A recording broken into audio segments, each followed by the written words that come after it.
اعوذ باللہ من الشیطان الرجیم بسم اللہ الرحمن الرحیم اللہم صلی علی محمد وعلی آل محمد کما صلیت علی ابراہیم وعلی آل ابراہیم انک حمید مجید اللہم بارک علی محمد وعلی آل محمد کما بارکت علی ابراہیم وعلی آل ابراہیم انک حمید مجید رب اشرح لی صدری ویسر لی امری واحلل عقدۃ من لسانی یفقہوا قولی رب زدنی علما ربی یسر ولا تعسر وتمم بالخیر وبک نستعین یا فتاح ربی زدنی علما آمین۔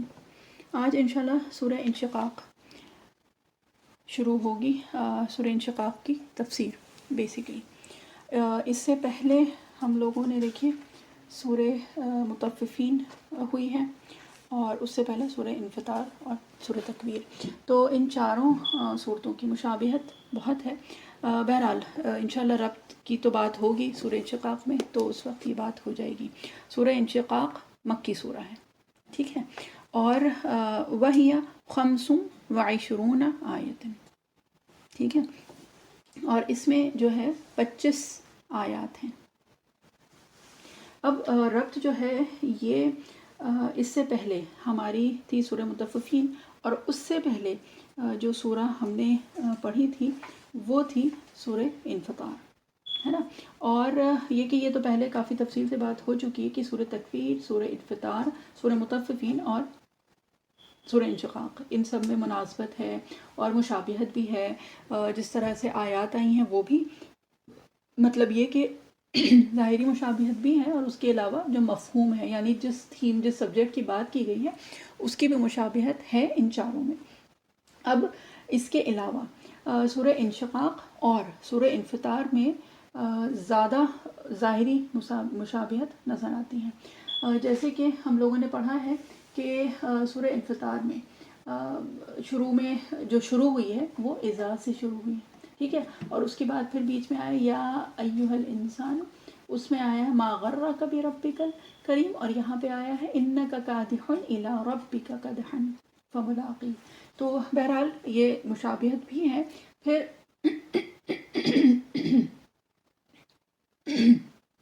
یہ ہے کہ شروع میں دونوں میں اذا آیا ہے، اور اس کے بعد پھر یہ کہ ایک ہی مضمون ان دونوں میں بات کی گئی ہے اسی کے بارے میں۔ اور اس کے بعد اگر اعتبار دیکھیں ان لوگوں کا جو سٹائل ہے، یعنی دونوں صورتیں جس طرح سے شروع ہوئی ہیں، پھر بیچ میں جو آیات آئی ہیں اور اس کے بعد جو بھی بات ہوئی ہے، تو وہ ساری جو چیزیں ہیں وہ ملتی جلتی ہیں۔ پھر اس سورۃ مبارکہ میں یعنی سورہ انشقاق میں جو شروع کی جو آیات ہیں، یا فرسٹ ہاف آف دا سورہ جو ہے، یعنی شروع کی آیات جو ہیں وہ مشابہ ہیں سورہ انفطار کی شروع کی آیات سے، ٹھیک ہے، یعنی کہ فرسٹ 19 جو ہے، تو بالکل اسی طرح ہے جیسے کہ سورہ انشقاق میں ہے۔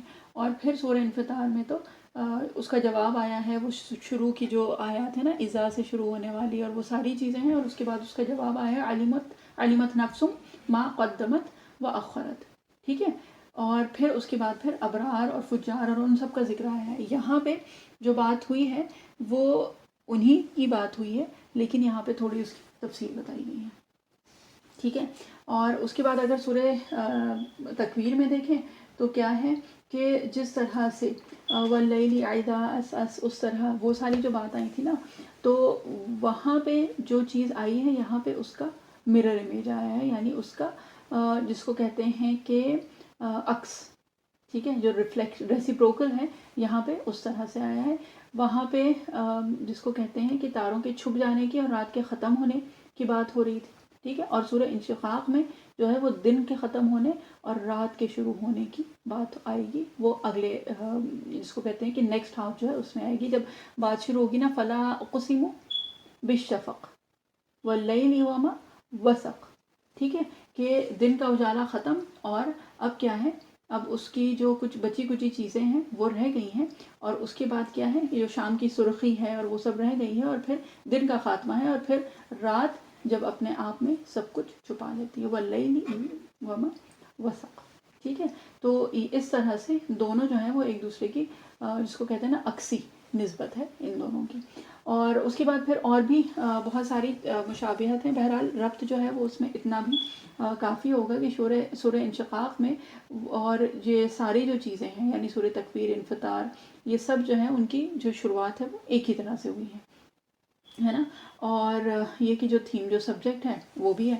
اب ایک چیز جو ہے کہ یہ سورہ جو ہے یہ 4 حصوں میں ڈیوائڈ ہو سکتی ہے. سورہ انشقاق پہلی 5 آیت، ٹھیک ہے، پہلی 5 آیت میں وہی قیامت کے دن کا ذکر ہے کہ جس طرح سے وہ قائم ہوگی، ٹھیک ہے. اس کے بعد سیکنڈ پارٹ ہے آیت نمبر 6 سے آیت نمبر 6 سے آیت نمبر 15 تک.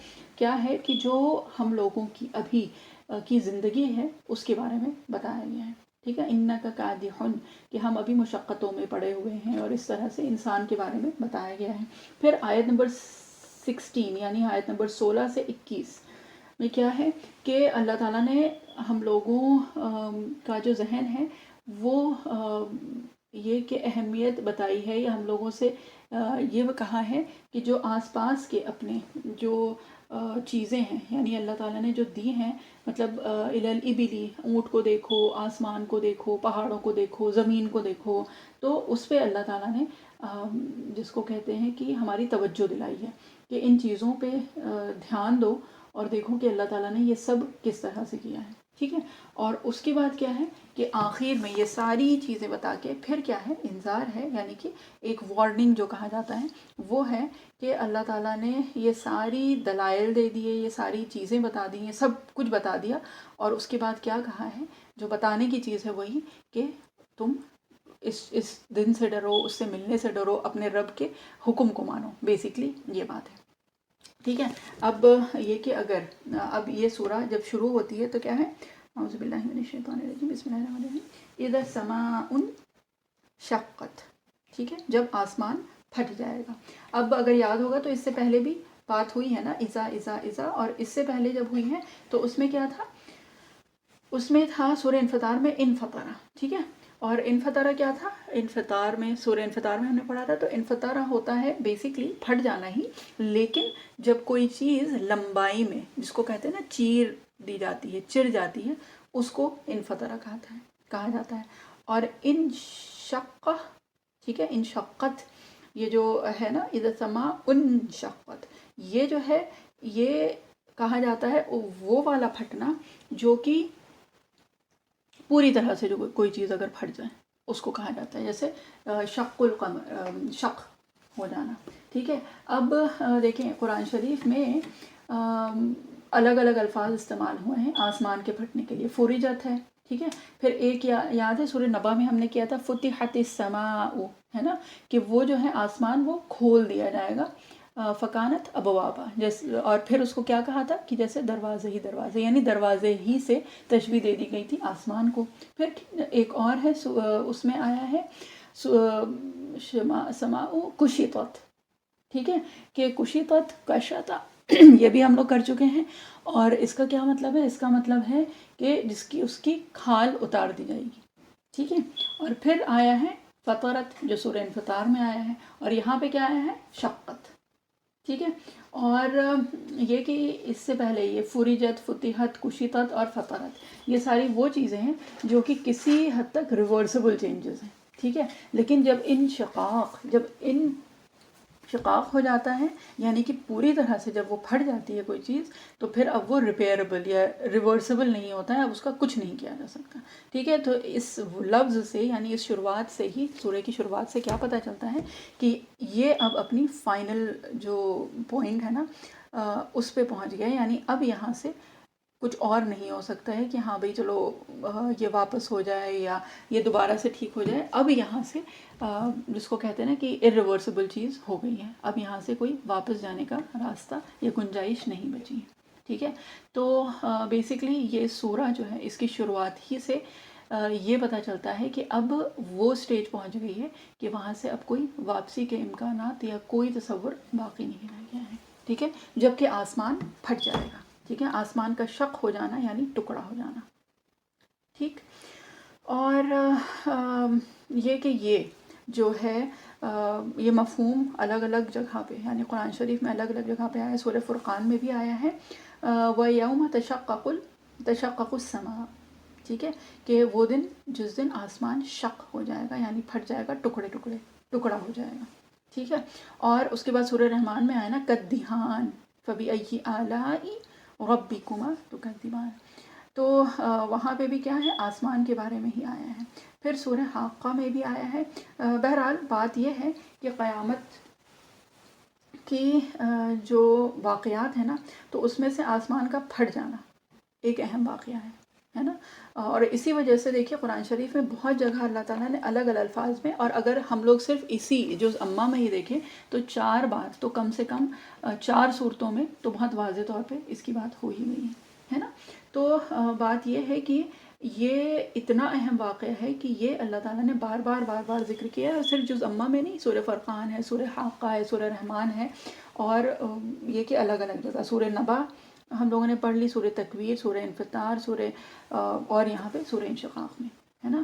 تو بات یہ ہے کہ اب آسمان جو ہے وہ پھٹ گیا ہے، اور اس کے بعد دوسری آیت کیا ہے؟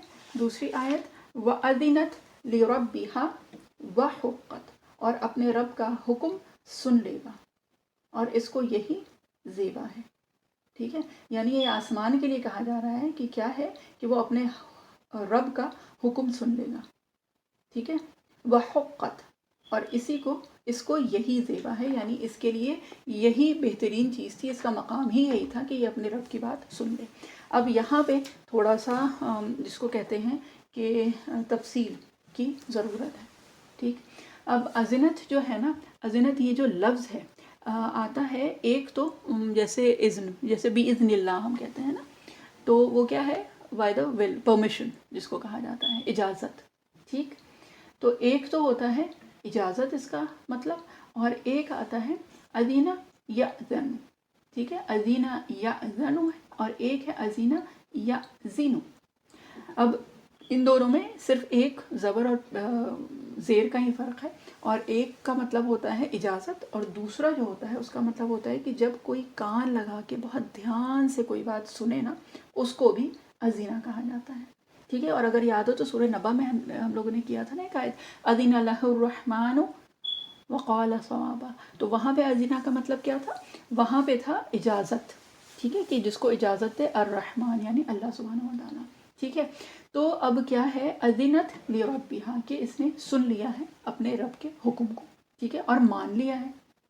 ٹھیک، تو اذینہ یہ وہ چیز ہوتی ہے، یہ وہ کہنا سننا ہوتا ہے جو کہ ہو نا کہ پورے ذوق اور شوق سے جو کہنا سننا ہوتا ہے کہ بس ہمیں تو انتظار تھا کہ ہم یہ بات سنیں، یعنی ہمیں یہ حکم دیا جائے اور ہم یہ کام کر لیں.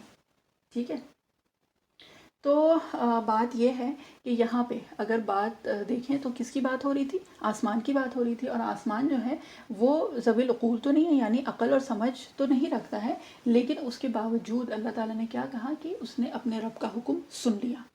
ٹھیک ہے، تو بات یہ ہے کہ اگر دیکھیں تو یہ ایک ہمیں بتانے کا ایک طریقہ ہے کہ دیکھو آسمان بھی جو ہے نا، اور ویسے اگر دیکھیں تو آسمان ہمارے لیے بہت عظیم چیز ہے نا. ہم کہیں پہ بھی نظر اٹھا کے دیکھیں اپنے گھر کی چھتوں اور اس کے علاوہ، تو کیا ہے، ہم کہیں پہ بھی ایسا ہو ہی نہیں سکتا کہ کہیں چلے جائیں جہاں پہ آسمان ہمارے اوپر نہ ہو، ہے نا. تو اور اسی کو ہی سورہ نازیات میں اشد خلقاً ام السماء، کہ تمہیں کیا لگتا ہے کہ تمہارا بنانا زیادہ مشکل ہے یا اس آسمان کا؟ تو آسمان بہرحال قرآن شریف میں بھی، اور اگر ہم لوگوں کے مزاج کے اعتبار سے بھی دیکھیں تو ہم لوگوں کے لیے ایک بہت بڑی چیز ہے.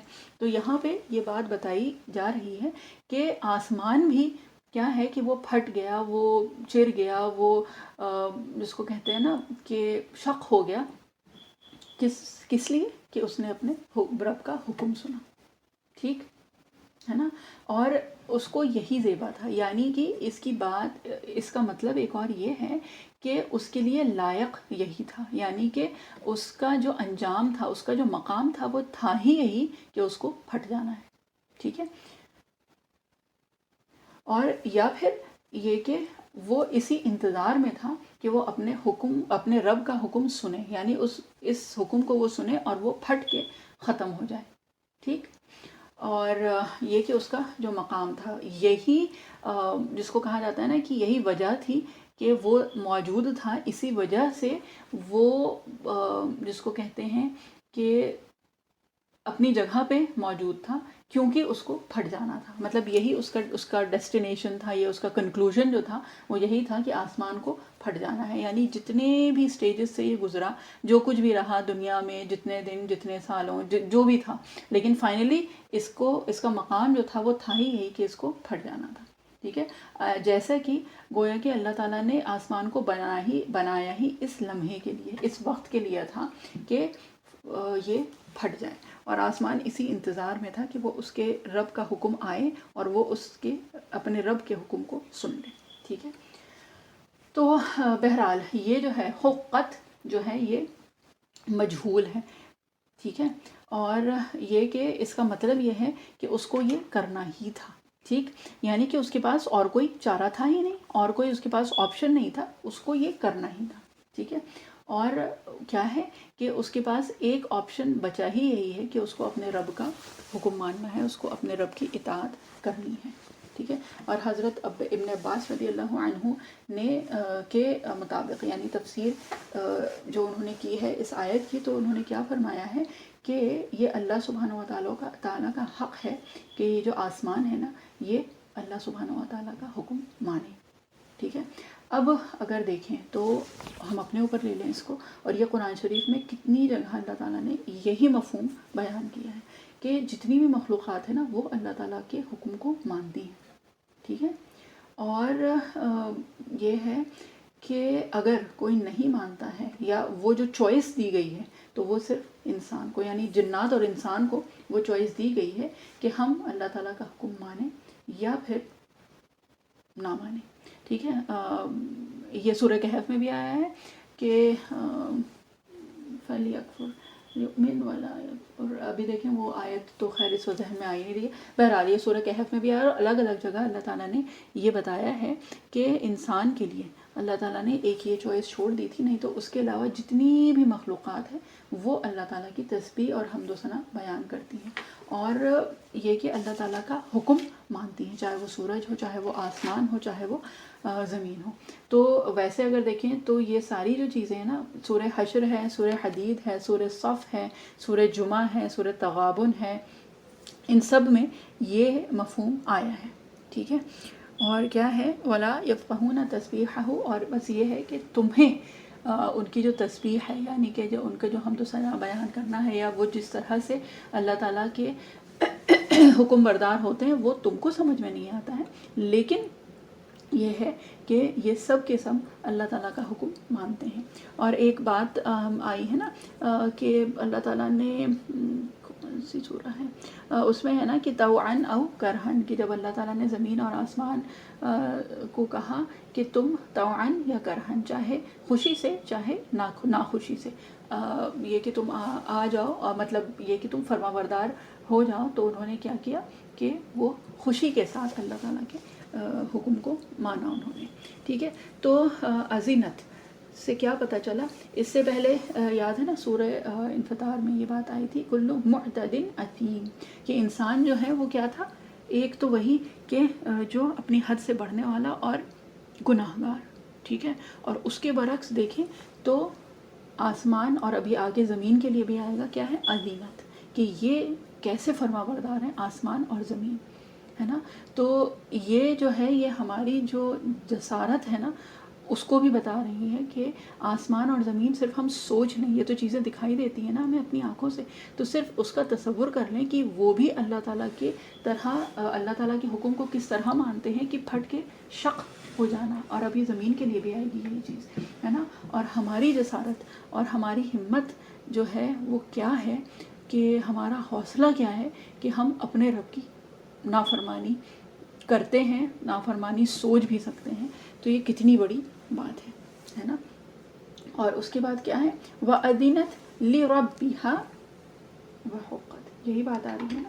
تو اذینہ وہی ہے کان لگانا کسی کی بات پر، بہت جس کو کہتے ہیں نا پوری توجہ سے سننا، اور اس کے ساتھ اس کو تسلیم کرنا. ٹھیک ہے. یعنی جو ایک رجحان جو ہوتا ہے نا بات ماننا، کہ ہاں بس ایک تو ہوتا ہے کہ وہ اس طرح سے بات ماننا کہ ہاں بھائی ٹھیک ہے آپ کہہ رہے ہیں تو مان لیتے ہیں، ایک ہے اپنے پورے شوق کے ساتھ اس بات کو ماننا. تو اذینہ اس سینس میں آتا ہے. ٹھیک ہے. اور یہ بات وہی ہے اسی طرح سے کہ آپ کو کسی سے محبت ہے تو آپ اس کی بات کو توجہ سے سنتے ہیں اور اس کو فوراً مانتے ہیں، ہے نا. تو یہ کہ اس کو تسلیم کیا اور اس کو پھر عمل میں لے کے آئے، اس کو اپنے عمل میں ڈالا.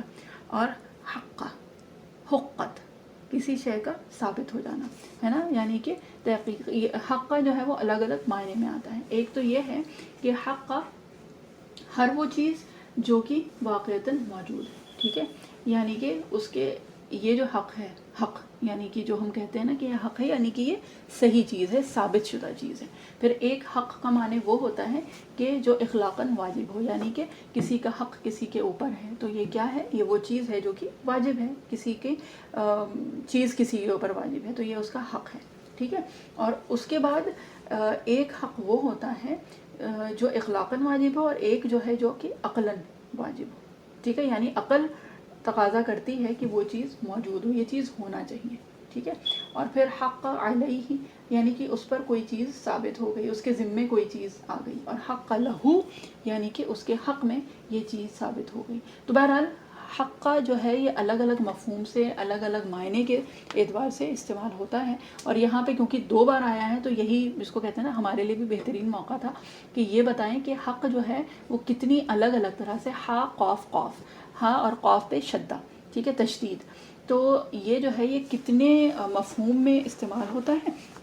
اور صرف جس کو کہتے ہیں کہ اس کے ساتھ جب الگ الگ الفاظ آ جاتے ہیں تو تب بھی اس کا مطلب بدل جاتا ہے. حق علیہ اور حق لہو، ٹھیک ہے. اور پھر حقت جو ہے یہ مجہول ہے، یعنی کسی شے کے بارے میں ثابت ہو جائے کہ یہ اسی لائق تھی، ٹھیک ہے. یعنی کہ اس کا حق یہی تھا، اس کے لیے یہی چیز تھی کہ یہ کیا ہو جائے، اپنے رب کا حکم مان لے، ٹھیک ہے. تو جب آسمان پھٹ جائے گا اور وہ پوری توجہ سے اللہ تعالیٰ کی بات کو سنے گا، ٹھیک ہے. یعنی کہ یہ حکم خداوندی ہوگی جو اس کے پھٹنے کا سبب بنے گی. آسمان کیوں پھٹا؟ کیونکہ اس نے اللہ کا حکم مانا. وہ پوری توجہ سے کان لگا کر حکم سنے گا اپنے رب کا، ٹھیک ہے، اور اس پہ عمل کرے گا، جس کو کہا جاتا ہے نا سبوتات، یعنی کہ ہم نے سنا بھی اور ہم نے اس کی اطاعت کی، ٹھیک ہے. تو یہ نظام جو ہے یہ پوری کائنات میں ہے، صرف انسان کو اختیار دیا گیا ہے، ٹھیک ہے. اور یہ سورہ انسان، سورہ دہر جو ہے نا اس کی ایک دم شروع کی آیات میں ہے، آیت نمبر 3 ہے.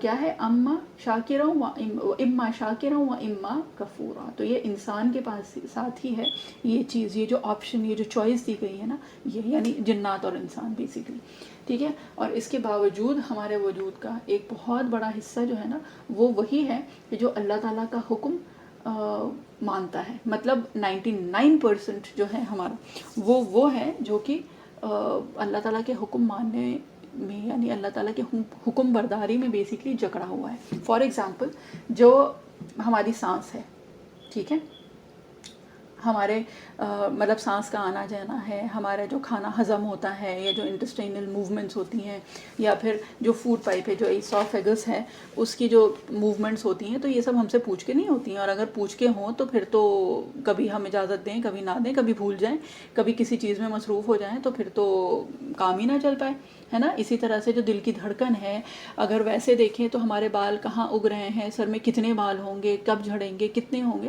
تو یہ ساری چیزیں کیا ہم سے پوچھ کے ہوتی ہیں؟ کچھ بھی نہیں ہوتی. یہ تو اللہ تعالیٰ کے حکم کے تابع ہوتی ہیں، ہے نا. ناخن ہمارے بڑھ رہے ہیں، کتنے بڑھ رہے ہیں، ٹوٹ گئے، جو کچھ بھی ہے، اس طرح کی جتنی بھی چیزیں ہیں جو انٹرنل ہمارے سسٹمز ہیں، کتنی بلڈ سیلز بن رہی ہیں، کتنی ڈسٹروائے ہو رہی ہیں، کیا ہو رہا ہے کیا نہیں ہو رہا ہے، وہ تو ہمیں کچھ پتہ ہی نہیں ہوتا ہے. اپنے آپ کے اندر جو ہو رہا ہے وہ نہیں پتہ ہوتا، تو اور چیزوں کا تو خیر کیا کہنا، ہے نا. تو بات یہی ہے کہ ہمارے جسم میں بھی nearly more than 90% at least وہ چیزیں ہوتی ہیں جو ہم سے بنا پوچھے، بنا ہماری مرضی کے وہ حرکت کرتی رہتی ہیں، چاہے دل کی دھڑکن ہو، چاہے سانس ہو، اور چاہے اتنی ساری اور چیزیں ہوں، ٹھیک ہے. تو یہ کائنات جو ہے یہ پوری اسی اصول پہ ہے. کیا ہے کہ وہ سنتی ہے اپنے رب کا حکم اور اس پہ اطاعت کرتی ہے. صرف ہم کو اللہ تعالیٰ نے یہ چوائس دی ہے، اور اس چوائس کی وجہ سے ہم لوگوں کو لگتا ہے جیسے پتہ نہیں کیا ہیں، بہرحال اللہ تعالیٰ ہم لوگوں کو معاف کریں.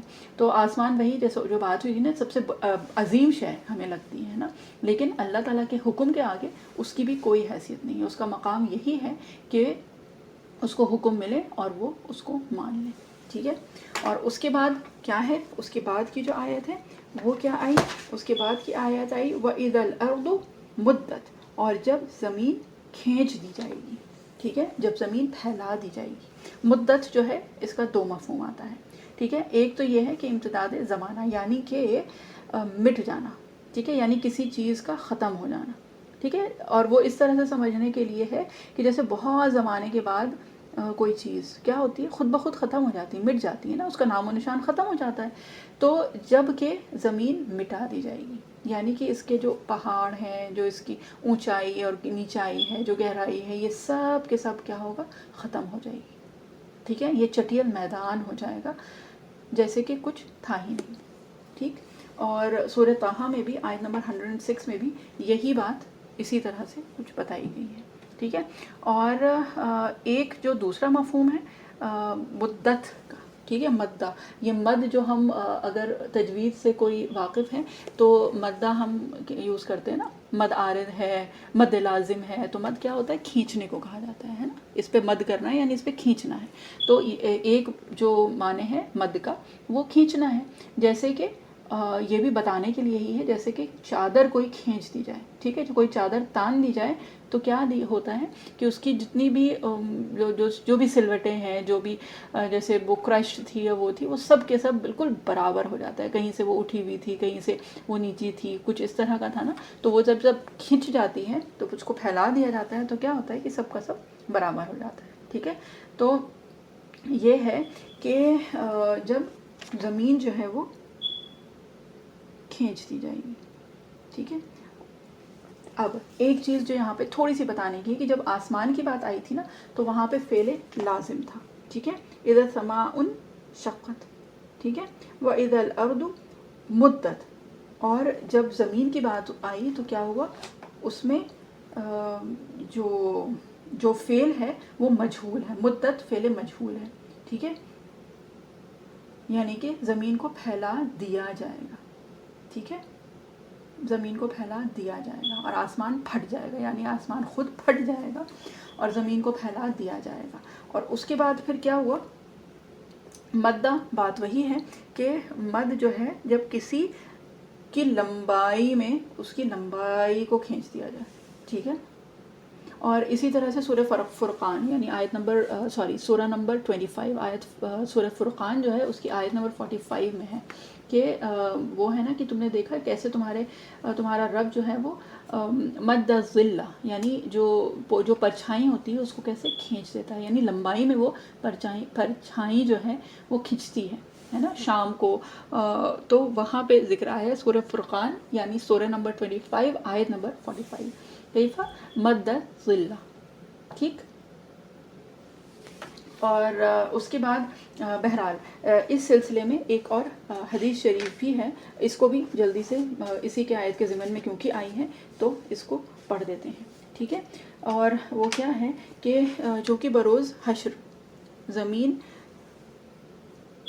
جو ہے وہ پھیلا دی جائے گی, ٹھیک ہے. تو حضرت جابر بن عبداللہ رضی اللہ عنہ سے روایت ہے کہ رسول اللہ صلی اللہ علیہ وسلم نے فرمایا کہ قیامت کے دن زمین کو اس طرح کھینچ کر پھیلا دیا جائے گا جس طرح چمڑا, ٹھیک ہے, یا ربڑ کو کھینچ کر بڑھایا جاتا ہے, ٹھیک ہے, مگر وسیع کر دینے کے باوجود میدان حشر, ٹھیک ہے, جو اس زمین پر ہوگا اور اس میں اولین اور آخرین سب جمع ہو جائیں گے, ٹھیک ہے. تو میں اتنا کھینچنے کے بعد بھی میدان حشر میں ایک آدمی کے حصے میں صرف اتنی جگہ ہوگی کہ اس پر اس کے پاؤں رہیں, یعنی کہ صرف 2 قدموں کی جگہ اس کو پورے زمین کے پھیلا دینے کے بعد بھی اس کو صرف اتنی جگہ مل پائے گی, اتنی ہی جگہ حاصل ہوگی کہ 2 پیر وہ وہاں پہ ٹکا سکے, ٹھیک ہے.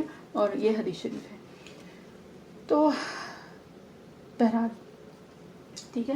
اور اس کے بعد کیا ہے, وَأَلْقَتْ, جب زمین کو کھینچ دیا جائے گا تو دیکھیں اگر ویسے بھی تصور کریں کہ زمین جو ابھی کے اعتبار سے جیسے اسفیریکل ہے نا, ایک بال کی شیپ میں ہے, بلکہ ایک اورنج کی شیپ میں ہے, تو جب اس کو دونوں طرف سے پکڑ کے کھینچ دیا جائے گا تو کیا ہوگا, اس کے اندر یہ جو چیز ہے وہ باہر آ جائے گی, ہے نا. تو اگلی آیت میں وہی بات ہوئی ہے. اعوذ باللہ من الشیطان الرجیم, بسم اللہ الرحمن الرحیم. وَأَلْقَتْ مَا فِيهَا وَتَخَلَّتْ, اور وہ اپنے اندر کی چیزوں کو باہر ڈال دے گی. ٹھیک ہے، جب اس کو پکڑ کے کھینچیں گے تو کیا ہوگا، اندر کی جتنی بھی چیزیں جتنی بھی چیزیں تھیں، جو کچھ بھی تھا وہ سب کا سب باہر آ جائے گا. صحیح ہے نا. تو اچھا، اب کیا ہے، وَأَلْقَتْ. ٹھیک ہے، اب یہ جو القت ہے تو یہ کیا ہے، لقیہ. لقیہ کیا ہے، جب دو چیزیں ملتی ہیں، ملاقات اسی سے ہی ہے. ٹھیک ہے، اور القا جو ہوتا ہے، القا ہوتا ہے جب کسی چیز کو ڈال دیا جائے، مطلب کوئی چیز پھینک دینا، اس کو کہا جاتا ہے القا. ٹھیک ہے، اور اگر ویسے موسیٰ علیہ السلام کے قصے میں کئی مرتبہ یہ چیز آئی ہے، سورہ اعراف میں اور سورہ شعراء. ٹھیک ہے، سورہ شعراء میں بھی یہ بات آئی ہے، اور موسیٰ علیہ السلام کا ہی قصہ ذکر ہے، اور دونوں میں ایک ہی آیت آئی ہے، دونوں میں. ٹھیک ہے، اور وہ کیا ہے، فَأَلْقَى عَصَاهُ فَإِذَا هِيَ ثُعْبَانٌ مُبِينٌ، کہ موسیٰ علیہ السلام نے بیسیکلی اپنے عصا کو پھینک دیا تھا. ٹھیک ہے، اور وہ کیا ہوا تھا، فَإِذَا هِيَ ثُعْبَانٌ مُبِينٌ، اور وہ ایک بڑا سانپ. ٹھیک ہے، یعنی کھلا، واضح، بڑا، بہت بڑا، عظیم، جو بھی اس کے لیے کہہ لیں کہ وہ اژدہا بن گیا تھا. تو وہاں پہ کیا تھا، القا. ٹھیک ہے، تو کیا ہے کہ اسی طرح سے القاء یعنی کہ زمین جو ہے وہ سب کچھ باہر کر دے گی. معافی، ہاں، مطلب جو کچھ بھی اس کے اندر ہے سب کچھ باہر آ جائے گا. اب اس سے کیا مراد ہے، اس سے دیکھیں جو سب سے زیادہ جو مفہوم کے اعتبار سے جو بتایا گیا ہے کہ اس سے مراد جو ہیں وہ اموات ہیں، یعنی کہ جو قبر میں جو لوگ مدفون ہیں، یعنی کہ جو اموات ہیں، جو موت والے لوگ ہیں، جن کے اوپر موت واقع ہو گئی ہے، وہ سب کے سب باہر آ جائیں گے. اور اس کے علاوہ کہیں کہیں پہ یہ بھی ذکر ہے کہ اس سے مراد یہ بھی ہے کہ جو کچھ اس میں تھا، اس سے مطلب یہ ہے کہ جو بھی اس کے گڑھے خزانے تھے، جو بھی اس کے سیکرٹس تھے، جو بھی اس کے ٹریجرز تھے، جو کچھ بھی تھا وہ سب کچھ باہر آ جائے گا. اور یہ اگر دیکھیں نا تو سورہ زلزال میں بھی یہ بات آتی ہے نا، سورہ زلزال آیت نمبر 2 ایک دم شروع میں، اور یہ جو زمہ کی ہی سورہ ہے، اذا زلزلت الارض زلزالها. اس کے بعد دوسری آیت کیا ہے، واخرجت الارض اثقالها، واخرجت الارض، ہے نا، کہ اور زمین جو ہے وہ نکال باہر کرے گی، سب کے سب باہر کر دے گی. اخرجت الارض اثقالها، اپنا بوجھ جو ہے وہ سب باہر کر دے گی. ٹھیک ہے، تو بہرحال انشاءاللہ وہاں پہ بھی اس کی تفصیل آئے گی، تو اس لیے اب یہاں پہ اس کو اور زیادہ وہ نہیں کرتے ہیں. لیکن کیا ہے، وَأَلْقَتْ مَا فِيهَا وَتَخَلَّتْ. ٹھیک ہے، اور خلت کا یہ جو روٹ ورڈ ہے وہ ہے خا لام واو، خلوہ. ٹھیک ہے، جس کو ہم لوگ ویسے بھی استعمال کرتے ہیں کہ بیسکلی تنہا. ٹھیک ہے، اور بیسکلی ایک جو خلوہ سے خلت جو آیا ہے، ٹھیک ہے، یہ باب دوسرا ہو گیا. تو اس میں کیا ہے کہ جب کوئی چیز بالکل خالی کر دی جائے اس کو کہا جاتا ہے. ٹھیک ہے، خلت. ٹھیک، اور جو کچھ اس کے اندر ہوگا اسے پھینک دے گی، باہر نکال دے گی. ٹھیک ہے، پھینک دینا، القا، پھینک دینا. اب کیا ہے اس کے بعد، وَأَذِنَتْ لِرَبِّهَا وَحُقَّتْ. ٹھیک ہے، اور اپنے رب کا حکم سن لے گی، اور اس کو یہی لائق ہے. یہ آیت دوبارہ سے آئی ہے. ٹھیک ہے، اب یہ کیا ہے، زمین، پہلے آسمان نے اپنے رب کا حکم سنا، اور اب کیا ہے، اب زمین بھی اپنے رب کے حکم کو سنے گی. ٹھیک ہے، وہی آیت مبارکہ دوبارہ سے آئی ہے، اپنے رب کے فرمان کی تعمیر کرے گی. ٹھیک ہے، اور یہی اس کا مقام ہے، یہی اس کی حیثیت تھی، یہی اس کے لائق تھا. ٹھیک ہے، کہ اللہ تعالیٰ کے حکم کے سامنے یہ زمین بھی ذرے سے بھی کم ہے. ٹھیک ہے، اور یہ کہ یہ زمین بھی پوری کی پوری کیا ہے کہ اگر ہم سوچیں تو زمین، ظاہر سی بات ہے، ہمارے سامنے جو چیزیں ہوتی ہیں، جو مشاہدے میں، یعنی جو نظر کے سامنے چیز ہوتی ہیں، اسی سے ہی آدمی سمجھ بھی پاتا ہے آرام سے، زیادہ بہتر طریقے سے. تو بات کیا تھی کہ یہ زمین بھی اسی لائق تھی، یعنی کہ اس کی حیثیت یہی تھی، اس کو زیبا یہی دیتا تھا کہ یہ اپنے رب کے حکم کو سن لے. ٹھیک ہے، یعنی زمین نے بھی یہی کام کیا. گویا کہ یہ اسی انتظار میں تھی کہ اس کا رب کب اس سے کہے، کب اس کو حکم دے، اور یہ سب کچھ جو اس کے اندر ہے سب کچھ باہر کرتے. تو ازینہ جو ہے نا، یہ صرف استماع نہیں ہے، یعنی صرف سننا نہیں ہے، بلکہ استماع اور اطاعت، یہ دونوں چیزیں، یعنی غور سے سننا، توجہ سے سننا، اور پھر اطاعت کرنا، یعنی کہ پھر وہ عمل میں لے کے آنا وہ چیز، ٹھیک ہے. اور یہ ایسا ہے کہ جیسے ہم انتظار میں ہیں کہ کوئی ہمیں کوئی حکم دے، کوئی بات کہے، کوئی کام کہے، اور ہم پھر اس کو کہتے ہیں نا کہ we can't even wait to follow the instruction. مطلب یہ کہ اتنی جوش اور اتنے شوق سے، اتنے جوش و خروش سے، ذوق و شوق سے ہم وہ کام کر لیں، ٹھیک ہے. تو یہ بات ہو رہی ہے آسمانوں کی اور زمین کی، کہ یہ اس طرح سے حکم مانتے ہیں اللہ تعالیٰ کا جیسے کہ یہ اسی انتظار میں تھے، اور انتظار میں تھے جب سے ان کو بنایا گیا تھا، اور ان کو بنایا ہی اسی لیے گیا تھا کہ آسمان کو پھٹ جانا تھا اور زمین کو اس طرح سے اپنا سب کچھ اگل دینا تھا، یعنی سب کچھ باہر پھینک دینا تھا، ٹھیک ہے. اور اس کے بعد اگر دیکھیں تو اس سے پہلے کی جو صورتیں آئی ہیں نا، کہ جب اس میں اذا آیا ہے تو یہ ساری شرط تھی، اس کے بعد آیا تھا جواب الشرط، ٹھیک. اور یہاں پہ جو ایک طریقہ ہے استعمال کیا ہے اللہ تعالیٰ نے، تو یہاں پہ جواب الشرط اتنا زیادہ واضح نہیں ہے، ٹھیک ہے. تو کچھ تفسیر کے مطابق کیا ہے کہ جواب الشرط محذوف ہے. محذوف مطلب یہ ہے کہ موجود نہیں ہے. یہاں پہ ایک سمجھنے والی بات ہے کہ اللہ تعالیٰ نے اس سے پہلے صورتوں میں بتا دیا نا، علمت نفس ما قدمت واخرت یا علمت نفس ما احورت، یہ ساری بات اللہ تعالیٰ نے پہلے بتا دی نا، تو ہر بار وہ بات بتانے کی ضرورت نہیں ہے. یہاں پہ ایک جس کو کہا جاتا ہے نا فل ان دا بلینکس، کہ اللہ تعالیٰ نے وہ بلینک چھوڑ دیا ہے کہ اب you have to fill it, کہ اب آپ خود سمجھ جائیں کہ اب کیا ہوگا، ٹھیک ہے. یعنی کہ اب اس کے بعد کیا ہونا ہے، ٹھیک. اب جو آیت ہے یعنی آیت نمبر 6، یہ سمجھ لیجئے کہ یہ ایک مرکزی آیت ہے، اور اٹ از ویری ڈیپ، ٹھیک ہے. اور وہ کیا ہے، یا ایھا الانسان انک کادح الی ربک کدحا فملاقیہ، ٹھیک ہے. اور یاد ہو اگر تو اس سے پہلے کیا تھا، یا ایھا الانسان ما غرک بربک الکریم، ہے نا. تو یہ کہ آیت بھی اسی طرح سے ایک دم شروع ہوئی ہے، اور یہاں پہ وہاں پہ اللہ تعالیٰ نے کیا فرمایا تھا، ما غرک، کہ تمہیں کس چیز نے دھوکے میں ڈالا ہے نا. یہاں پہ اللہ تعالیٰ پھر سے مخاطب ہے اور کیا فرما رہے ہیں، انک کادح الی ربک کدحا فملاقیہ، کہ اے انسان، اگر یہ الگ الگ ترجمہ ہے، ٹھیک ہے، اے انسان تو کھٹاکھٹ اپنے رب کی طرف چلا جا رہا ہے. ترجمہ ہے، اے انسان تو کھٹاکھٹ اپنے رب کی طرف چلا جا رہا ہے، بس تو اس سے جا ملے گا، ٹھیک ہے. اور یہاں پہ اگر دیکھیں تو وہی انسان جو ہے اس کے کتنے الگ الگ مطلب آتے ہیں، ٹھیک ہے. اے انسان تو مشقت پہ مشقت جھیلتا ہوا، ٹھیک ہے، صدمے پہ صدمہ برداشت کرتا ہوا بالآخر اپنے رب سے جا ملے گا، ملاقی، ٹھیک ہے، پھر تجھے ملاقات کرنی ہی ہے اس سے، ٹھیک ہے. اور یہ مشقت جو ہے نا، یہ جسمانی بھی ہے، روحانی بھی ہے، جذباتی بھی ہے، یہ ہر طرح کی مشقت جو ہے انسان جھیلتا جھیلتا بالآخر اپنے رب سے جا ملے گا.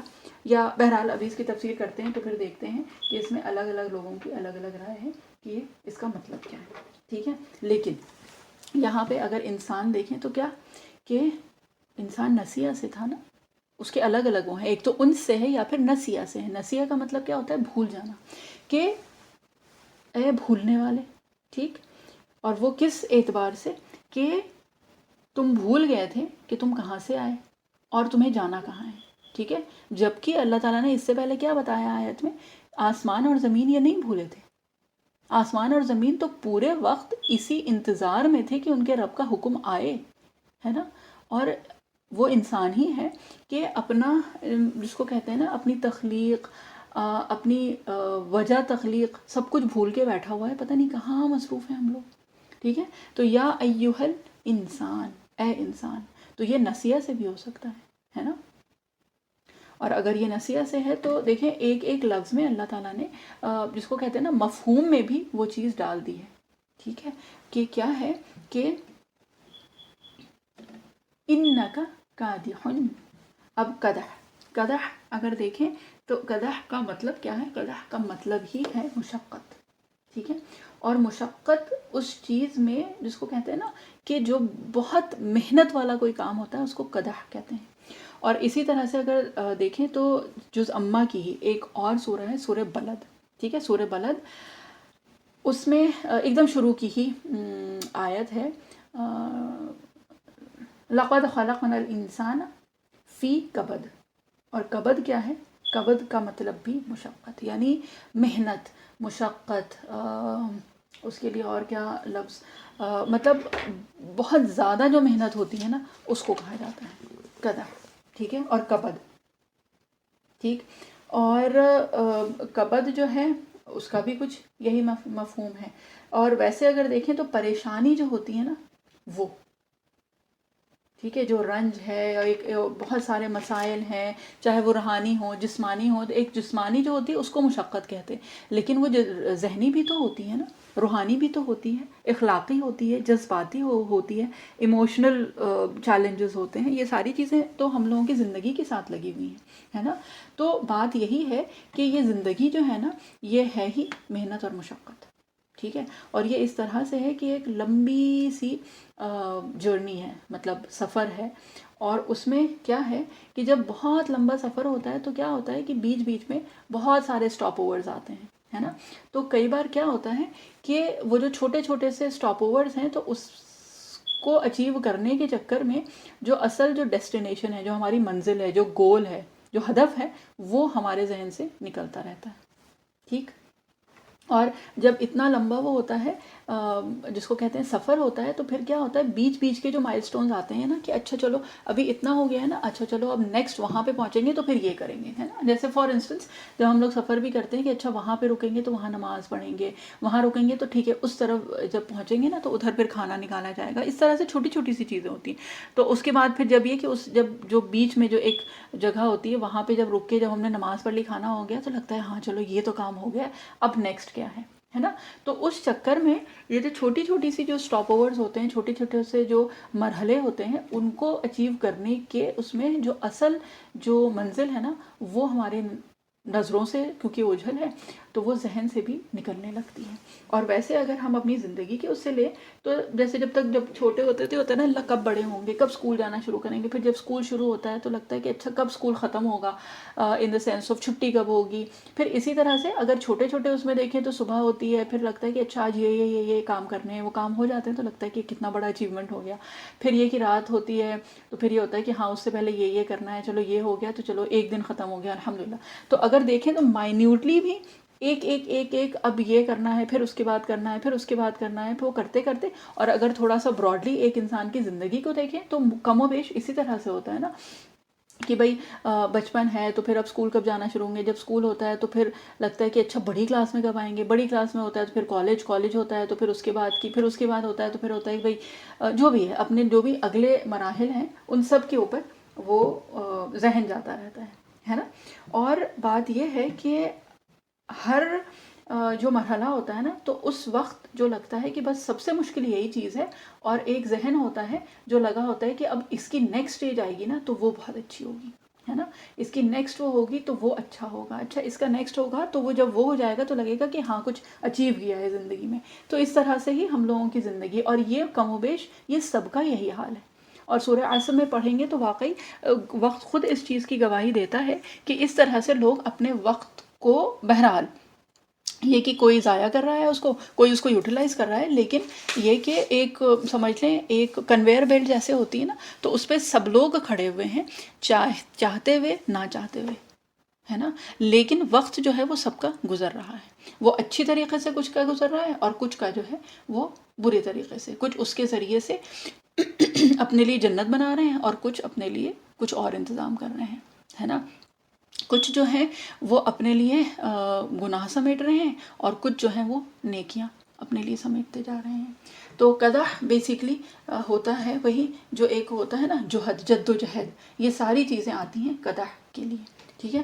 اور بات وہی ہے کہ جو بھی ہارڈ ورک ہے، جو بھی محنت ہے، مشقت ہے، جد و جہد ہے، جو کچھ یہ ساری جو چیزیں ہیں نا وہ ہم سب لوگوں کی زندگی میں ہیں اور اس سے کوئی بھی بچا ہوا نہیں ہے. ٹھیک ہے، بچوں سے پوچھیں تو بچوں کی زندگی کافی مشکل ہے. آپ بڑوں سے پوچھ لیں جو جوان ہیں، ان کی بھی بہت ساری چیلنجز ہیں، ان کی بھی بڑی مشقتیں ہیں. آپ جن کی نئی شادی ہوئی ہے ان سے پوچھ لیں تو کتنے سارے ایشوز ہیں. جو پرانے ہو گئے ہیں ان کے الگ ایشوز ہیں، جو بچے والے ہیں ان کے الگ ہیں، جن کے نہیں ہیں ان کے الگ ہیں، جن کی شادی ہو چکی ہے ان کے الگ ہیں، جن کی نہیں ہوئی ہے ان کے الگ ہیں. تو بہرحال چیلنجز جو ہیں، مشقت جو ہے، پریشانی جو ہے، وہ سب کی ہے اور سب کی اپنی اپنی ہے. تو بات وہی ہے کہ اس دنیا میں جب اللہ تعالیٰ نے بھیجا ہے نا، تو وہی ہے لقد خلقنا الانسان فی کبد، کہ اللہ تعالیٰ نے تو مشقت کے لیے ہی بھیجا ہے. اور یہ مشقت سب جھیل رہے ہیں، کوئی جس بھی طرح سے، کسی کی جسمانی زیادہ ہے، کسی کی روحانی زیادہ ہے، ٹھیک ہے، کسی کی اخلاقی بہت زیادہ ہے، کسی کی جذباتی ہے نا، کسی کا ذہنی بہت زیادہ وہ کرب سے گزر رہا ہے. تو بہرحال بات یہ ہے کہ سب لوگ جو ہیں وہ اپنی اپنی جو بھی چیلنجز اللہ تعالیٰ نے اس کو دیے ہیں وہ اس میں مصروف ہیں. کسی کے بظاہر لگتا ہے کہ اس کو کیا پریشانی ہے، اس کو وہ تو بڑے عیش میں ہے، وہ ہے، لیکن جس کے لیے ہم سوچ رہے ہیں کہ وہ بڑے عیش میں ہے، اس سے جا کے پوچھے تو پھر پتہ چلتا ہے اور پھر احساس ہوتا ہے کہ اس کا کیا عیش ہے. نہیں، اس سے بہتر تو ہم ہی ہیں، ہے نا. اور اسی اس پہ دیکھیں ایک دعا ہے نا، الحمدللہ الذی عافانی مما ابتلاک بہ وفضلنی علی کثیر ممن خلق تفضیلا. تو یہ حدیث شریف کی ایک دعا ہے کہ کسی دوسرے کو پریشانی میں دیکھو نا تو یہ چپکے سے یہ دعا مانگ لو کہ اللہ تعالیٰ کا بڑا احسان ہے، اللہ تعالیٰ کا بڑا کرم ہے کہ اللہ تعالیٰ نے ہمیں اس پریشانی سے بچا لیا. تو بات وہی ہے کہ ہم سب لوگ جو ہے نا یہ اپنے اپنے جس کو کہتے ہیں مشقتوں میں، اپنی جدوجہد میں، اپنی اپنی جو بھی مسائل ہیں اس میں لگے ہوئے ہیں. اور کیا ہے، انک کادح، اور سب لگے ہیں اور سب کے اپنے اپنے جو بھی گولز ہیں، جو بھی ڈیسٹینیشنز ہیں. تو بات یہ ہے کہ اللہ تعالیٰ نے یہاں پہ ہمیں ایک چیز یاد دلائی ہے، انک کادح، ٹھیک ہے، یعنی تم سب لوگ قدح میں تو ہو، اسٹرگل تو کر رہے ہو. اللہ تعالیٰ نے ہمیں کیا بتایا ہے، الا ربکا، ٹھیک ہے، یعنی اپنے رب کی طرف. اللہ تعالیٰ ہمیں یہ بات یاد دلا رہے ہیں کہ ہماری جو اسٹرگل ہے، ہماری جو جدوجہد ہے، جو مشقت ہے، وہ کس طرف ہے، الا ربکا، اپنے رب کی طرف. ٹھیک ہے. تو بات وہی ہے کہ یہ ساری جو بھی چیزیں ہیں نا، تو یہ ہیں تو، اور یہ ہم سب لوگ کر رہے ہیں. ٹھیک ہے. بات یہ ہے کہ ہم کو یہ یاد ہو جائے اور ہم کو یہ یاد آ جائے کہ یہ جو ہماری جو جدوجہد ہے، جو مشقت ہے، جو ہم روز کا اٹھنا بیٹھنا، کھانا پینا، سونا جاگنا، جو کچھ بھی کر رہے ہیں نا، وہ کیا ہے، وہ اپنے رب کی طرف ہو جائے، ہے نا. تو کرتے تو سبھی لوگ ہیں اور وہ سارے کام کرتے ہیں. بھئی کون ہے جو صبح اٹھتا نہیں ہے، کھاتا پیتا نہیں ہے، یا اپنا مشقت نہیں کرتا ہے. اگر مرد ہے تو اپنے گھر والوں کے لیے جو بھی کوشش کرتا ہے. اور یہ کہ جو عورتیں ہیں وہ جس بھی طرح سے مشقت کرتی ہیں، بھئی کھانا بنانا ہے، گھر کا خیال رکھنا ہے، اگر باہر جا کے بھی کام کر رہی ہیں، جو کچھ بھی کر رہی ہیں، لیکن کر تو سبھی لوگ رہے ہیں، چاہے وہ اللہ تعالیٰ پہ ایمان رکھتے ہوں چاہے نہ رکھتے ہوں، ہے نا. وہ سب لوگ کر رہے ہیں. اور بات یہ ہے کہ چاہے ایمان رکھنے والے ہوں چاہے نہ رکھنے والے ہوں، لیکن جانا تو سب کو ہے نا. اور موت جو ہے وہ تو برحق ہے نا. تو ایک دیکھیے ایک مقولہ بھی ہے نا کہ موت تو برحق ہے، کفن میں شک ہے. کہ دیکھیں یہ ہے کہ ہاں بھائی کفن کس طرح سے ہوگا، کہاں دفن ہوں گے، یہ ان ساری چیزوں پہ شک و شبہات ہیں، لیکن موت جو ہے وہ تو برحق ہے. اور یہ تو سب مانتے ہیں، چاہے ایمان والے ہوں چاہے ایمان والے نہ ہوں، وہ تو سب لوگ ہی مانتے ہیں، ہے نا. تو بات یہ ہے کہ ہم سب لوگ اس کنویئر بیلٹ پہ تو ہیں موجود. تو کنویئر بیلٹ کیا ہوتا ہے کہ وہ اپنے آپ چلتی ہے، جیسے ایسکیلیٹرز ہوتے ہیں نا، اپنے آپ چل رہے ہیں. تو آپ اس کے اوپر تو موجود ہیں، اب آپ اس میں کیا کر رہے ہیں، اور یہ کہ فائنلی اس کنویئر بیلٹ سے یا اس ایسکیلیٹر سے فائنلی تو آپ کو اترنا ہے نا. ایسا نہیں ہے کہ آپ کچھ نہیں کر رہے ہیں، آپ اگر سو بھی رہے ہیں وہ بھی کر رہے ہیں تب بھی آپ آگے تو بڑھ رہے ہیں، ہے نا. تو اللہ تعالیٰ ہمیں کیا بتا رہے ہیں، الا ربکا، اپنے رب کی طرف. ٹھیک ہے.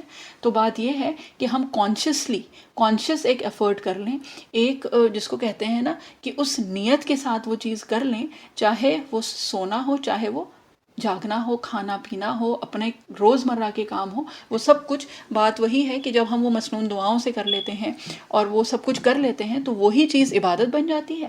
اور ہم جو اپنے رب کی طرف جا رہے ہیں تو ایک نیکی نیکیاں بٹورتے ہوئے، نیکیاں سمیٹتے ہوئے اپنے رب کی طرف جا رہے ہیں، یا پھر اس کے برعکس یعنی کہ اس کے اگینسٹ. تو بات یہ ہے کہ وہ ہمارا جو ایک ہے نا ابراہیم علیہ السلام کے لیے جو ہے نا، قل ان صلاتی و نسکی و محیای و مماتی للہ رب العالمین. ٹھیک ہے کہ میرا نماز، میرے جتنے بھی نسک ہیں، میرا جینا، میرا مرنا، سب کچھ کیا ہے؟ للہ رب العالمین، ہے نا. تو اگر وہ ہو جائے تو یہ جو ہمارا سفر ہے نا جو اس طرف، جس کو ہم کسی بھی طرح سے نہ روک سکتے ہیں نہ اپنی مرضی سے ختم کر سکتے ہیں، بس ہم چل رہے ہیں جب تک ہمارا رب ہم کو چلائے، اور جب وہ ہم کو بلا لے گا تو ہم کو جانا ہے. اس میں بھی کسی کا دخل نہیں ہے، کوئی کچھ نہیں کر سکتا. جب وہ وقت آ جاتا ہے نا، اور ہم سب لوگوں میں، آئی ایم شیور ہم سب لوگوں میں وہ چیز سب جس کو کہتے ہیں کہ ایکسپیرئنس کر چکے ہیں، وہ سب تجربہ کر چکے ہیں کہ جب جس کا وقت آتا ہے نا کوئی کچھ نہیں کر سکتا. جب اللہ تعالیٰ بلاتے ہیں تب جانا ہوتا ہے، چاہے جتنے لوگ بھی ہوں موجود، سب روکنا چاہیں، سب کچھ بھی کر لیں، آپ کے پاس جتنے پیسے ہوں، جتنے اسباب ہوں، جتنے مال اور اسباب ہوں، جتنے جس کو کہتے ہیں نا علاج کے طریقے موجود ہوں، آپ کے لیے لوگ ہوں، آپ کے لیے دعا کرنے والے ہوں، الحمدللہ ثم الحمدللہ، یہ سب نعمتیں ہیں، بہت بڑی نعمتیں ہیں اللہ تعالیٰ کی. لیکن جب وقت آتا ہے نا تو وہ تو کوئی نہیں ٹال سکتا، وہ تو کوئی نہ روک پایا ہے اور نہ کبھی کوئی روک سکتا ہے. تو بات یہ ہے کہ قادحن تو سب کے لیے ہے نا، وہ قدح، وہ جد و جہد، وہ مشقت، وہ سب کے لیے ہے. بات یہ ہے کہ اللہ تعالیٰ جو ہمیں بتا رہا ہے الی ربی کا، کہ وہ اپنے رب کی طرف ہے، اور ہم سب لوگوں کو جانا ہے اپنے رب کی طرف ہی، ہے نا. قدحن فملاقی، کاف دال ہا، قدح وہی محنت، مشقت، جد و جہد، کیا کہتے ہیں اس کو، جو محنت طلب جو کام ہوتا ہے، یہ سب وہی بات ہے، وہی مفہوم ہے. ٹھیک ہے، قدحن فملاقی. ٹھیک ہے، تو ملاقی، اب یہ جو ہے یہ ہے اور گہری بات. ٹھیک ہے، اب تفسیر میں جو آیا ہے نا کہ ملاقی، تو جو ہا جو ہے کہ تمہیں اس سے ملنا ہے، تو یہ اس سے ملنے سے کیا مراد ہے؟ تو تفاسیر میں جو آیا ہے نا، اور یہ بہت سمجھنے والی بات ہے کہ ہا کی ضمیر جو ہے وہ رب کی طرف ہے، کہ تمہیں اپنے رب سے ملنا ہے. ٹھیک ہے، یعنی کہ تم چلے جا رہے ہو اور بالآخر تمہیں اپنے رب سے ملنا ہے. ٹھیک ہے، اور کچھ کے اعتبار، کچھ کے مطابق کیا ہے کہ یہ ہا کی جو ضمیر ہے نا، یہ قدحن کی طرف ہے، یعنی کہ جو تمہاری مشقت ہے نا زندگی بھر کی، جو تمہاری جد و جہد ہے، جو تمہارا جتنی محنت ہے، وہ کیا ہے؟ وہ تم کو لازماً دیکھنا ہے، لازماً تم اس سے ملو گے. یعنی کہ جو تمہاری سعی ہے نا، جو تمہاری محنت اور مشقت ہے، جو بھی تمہارا کرب تھا، جو بھی تمہارا جس کو کہتے ہیں نا حزن تھا، جو بھی تم نے برداشت کیا، جو کچھ بھی کیا نا تم نے زندگی میں، ان سب چیزوں سے تم کو ملنا ہے. یعنی اللہ تعالیٰ تمہیں ان چیزوں سے ملائیں گے. ٹھیک، تو بس تو اس سے جا ملے گا. اب اس سے مراد کیا ہے یہ اللہ تعالیٰ ہی بہتر جانتے ہیں. اور دیکھیں تفسیر میں جو الگ الگ رائے ہوتی ہیں نا، اس سے بھی ایک بات جو پتہ چلتی ہے نا، وہ یہ پتہ چلتی ہے کہ ہم صرف ایک مفہوم لے کے نہیں رہ سکتے ہیں کہ ہاں اس سے ہی ملنا ہے اور اس کا مطلب یہی ہے، اس سے مراد یہی ہے. نہیں، اس سے مراد رب بھی ہو سکتا ہے، اور اس سے مراد یہ بھی ہو سکتا ہے کہ یہ قدحن کی طرف ہے، کہ ہمیں وہ جو جتنی محنتیں تھیں، جو ہماری نا مشقتیں، جو جد و جہد تھیں، ان سب سے ملنا ہے. اور یہ اگر دیکھیں نا کہ سورہ زلزال کی جو آخر کی 2 آیت ہیں، وہ بھی تو یہی بات کر رہی ہے نا. فَأَمَّا مَنْ وہ ہے نا مِثْقَالَ ذَرَّةٍ خَيْرًا يَرَهُ وَمَنْ يَعْمَلْ مِثْقَالَ ذَرَّةٍ شَرًّا يَرَهُ، کہ کوئی ایک ذرہ برابر کہ ذرے کے برابر بھی نیکی کرے گا یا برائی کرے گا. یہ مفہوم ہم بتا رہے ہیں، ترجمہ نہیں ہے کہ نیکی یا برائی جو بھی کرے گا نا، وہ اس دن اس کو دیکھ لے گا، اپنی نظروں کے سامنے پائے گا. اللہ تعالیٰ اس کو اس کے سامنے لا کے کھڑا کر دیں گے، ہے نا. تو یہ بات تو الگ الگ جگہ پہ اللہ تعالیٰ نے کتنی واضح طور پہ بتائی ہے. سورہ کہف میں بھی تو آیا ہے نا، ما عملوا حاضرا، یہ بھی تو آئی ہے نا بات.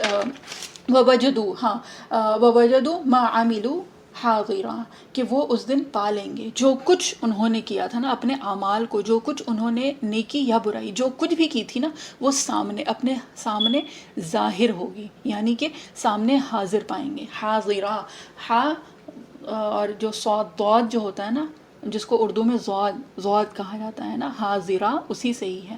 تو اردو میں بھی ہم وہی لفظ استعمال کرتے ہیں کہ حاضر پائیں گے، وہ ہمارے نظروں کے سامنے ہوگی. سورہ زلزال میں، سورہ زلزال بھی جز اما کی ہی ایک سورہ ہے، تو اس میں پھر یہی بات آئے گی. وَمَن يَعْمَلْ مِثْقَالَ ذَرَّةٍ خَيْرًا يَرَهُ کہ کوئی خیر کرے گا وہ بھی اس کو دیکھ لے گا. وَمَن يَعْمَلْ مِثْقَالَ ذَرَّةٍ شَرًّا يَرَهُ کوئی شر کرے گا نا تو وہ بھی اس دن اپنی نظروں کے سامنے پائے گا، وہ اس دن اس کو دیکھ لے گا. تو بہرحال اللہ تعالیٰ ہم سب لوگوں کو اس دن اچھی چیزیں ہی دکھائیں اور اچھے اعمال کی توفیق عطا فرمائے، اور وہی اس دن ہم سے ملے انشاءاللہ انشاءاللہ. ٹھیک ہے، تو بات وہی ہے کہ اللہ تعالیٰ نے ہر انسان کے لیے اس دنیا میں محنت، مشقت، رنج، غم، یہ سب چیزیں اللہ تعالیٰ نے رکھی ہیں. وہی فی کبد، لقد خلقنا الانسان فی کبد. تو بات یہی ہے کہ بظاہر ہم کو لگتا ہے نا کہ دوسرے کے لیے آسانی ہے. فار انسٹنس، مطلب مثال کے طور پہ ایگزامپل، کہ غریب اگر امیر کو دیکھتا ہے تو اس کو ہوتا ہے نا کہ ہاں ان کو کیا پریشانی ہے، ان کے پاس تو پیسے ہیں، عیش و آرام ہے، یہ سارے مال اور اسباب ہیں، تو ان کو تو کوئی پریشانی نہیں ہے. لیکن آپ اس امیر کے پاس جا کے دیکھیے اور اس سے پوچھیے تو وہ بتائے گا نا اس کی کیا پریشانی ہے نا.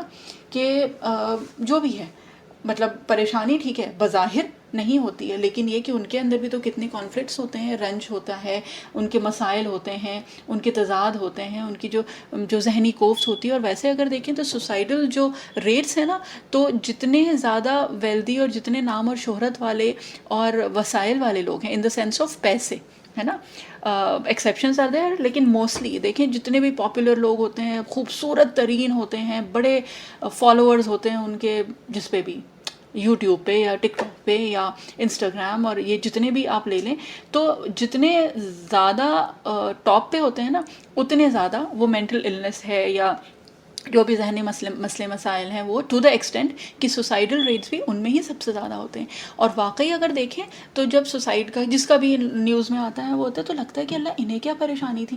اس کو کہتے ہیں نا دنیا کا سب سے زیادہ حسن جو ہے وہ ان کے پاس تھا، ان کے پاس جو مال تھا وہ ان کے پاس تھا، جو بہترین جو بھی سپوزڈلی اپیرنٹلی جو بھی بہترین ان کے جوڑے تھے، مطلب ازواج جو تھے وہ بھی بڑے اچھے تھے، اتنا سیلیبریٹی کپل تھا، یہ تھا وہ تھا. اور مسئلے مسائل کیا تھے کہ وہ ڈیورس بھی ہو گیا اور یہ ہو گیا. تو مسئلے مسائل ان لوگوں کو بھی کم تو نہیں ہوتے، ہے نا.